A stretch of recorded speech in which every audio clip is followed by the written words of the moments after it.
Welcome to the Tea Mind, and for those of you that are new around here, I'm Erica, and this is the podcast where we pause, put the kettle on, and reconnect with what really matters. Each episode is your invitation to slow down and explore how something as simple as a cup of tea can become a gateway to mindfulness, mental fitness, and a more present way of living. We'll sip our way through practical tea routines, powerful insights, and heartfelt stories. Some weeks it's just you and me, and some weeks we'll hear from inspiring guests. But every week it's a chance to recalibrate, to pause, rebalance, and thrive. So grab your favourite mug, breathe deeply, and join me in the art of living with a tea mind. Hi, I'm really glad that you're here because today we are talking about something really simple but sneakily powerful: intentionality. Or in plain English, just doing things on purpose, not just floating through the day like a human to-do list. And if that's you right now, honestly, no judgment. I have been there. Most of us have. The autopilot is a real thing. You wake up, scroll, get to work, meetings, errands, to-do lists, crash into bed at the end of the day, and then wake up and do it all again the next day. It's not that we don't care, it's just that we move too fast to notice. But when you slow down, even for a few minutes, something magical starts to happen. You start to really feel again, and that's the power of doing just one thing with full intent. You don't need a major life overhaul, you just need a simple cup of tea, literally. Make it with care, watch the steam curl, feel the heat of it in your mug, breathe in the aroma, and notice where the tea travels to as you sip slowly. And when you're present for that one moment, everything shifts.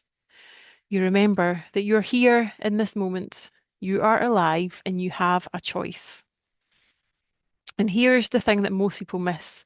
It's all well and good getting clarity on your intention, but that means absolutely nothing if you don't also act on it.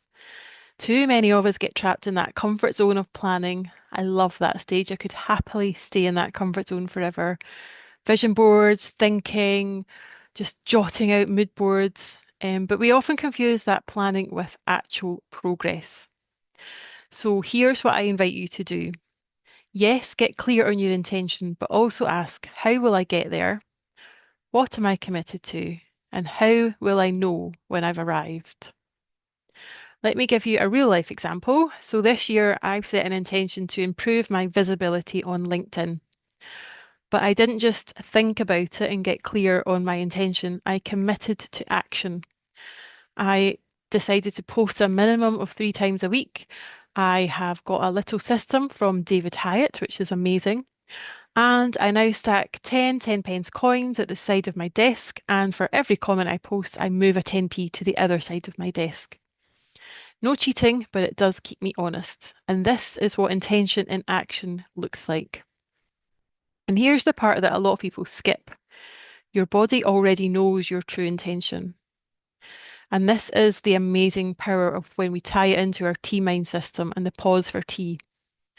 So when you're setting your attention and sitting with your tea, don't just think about it, really feel it, using all your senses, hearing the kettle boil, feeling the warmth of the teacup in your hands, letting the steam rise to your face, breathing in, breathing out, noticing where the tea travels to in your body, and becoming aware of any areas of tension.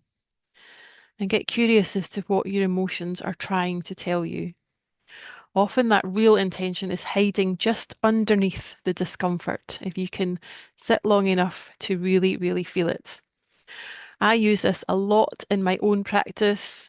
As a water element person, I have my stress response is fear, so I often get that sensation in my stomach and I sit with it and I think, what is it trying to tell me? What am I putting off? What action steps should I take? What's my real intention now?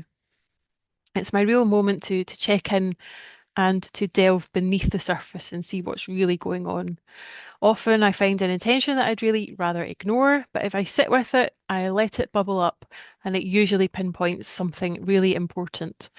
And then I write down the next 3 little small steps that I am going to take. Just 3, Because when you normalize that discomfort of intentional pauses, that's when things really start to move. And you don't have to do this alone. You can do it with your colleagues, with your partner, with your kids. Try asking what's their intention for today, and then pausing, sipping tea together, and seeing what surfaces. When we share an intention, something shifts, not just in us, but also between us. So this 3 minute tea pause might sound quite small and ineffectual, but actually, when you use the whole Tea Mind system and use that pause for tea, it can start to shift your entire day. And building on it day in, day out does have cumulative effects. It starts to shift your perception, your emotions, your clarity, and even your power. So here's my question for you this week. If you could do just one thing today with extraordinary care, what would it be? Let that guide you and let tea be your reminder. And if anything came up for you while listening, please send me a message or share your intention. I'd love to know what's bubbling under the surface for you this week. Until next time, pause often, sip slowly, and live with intention. Thank you. Thanks for sharing this cup of calm with me. As you move through your day, take the Tea Mind with you. Pause when you can, breathe, and be kind to yourself. And please follow the Tea Mind to get new episodes as they land on Apple Podcasts, Spotify, Amazon Music, or wherever you get your podcasts. Until next time, stay present, sip slowly, and thanks for listening.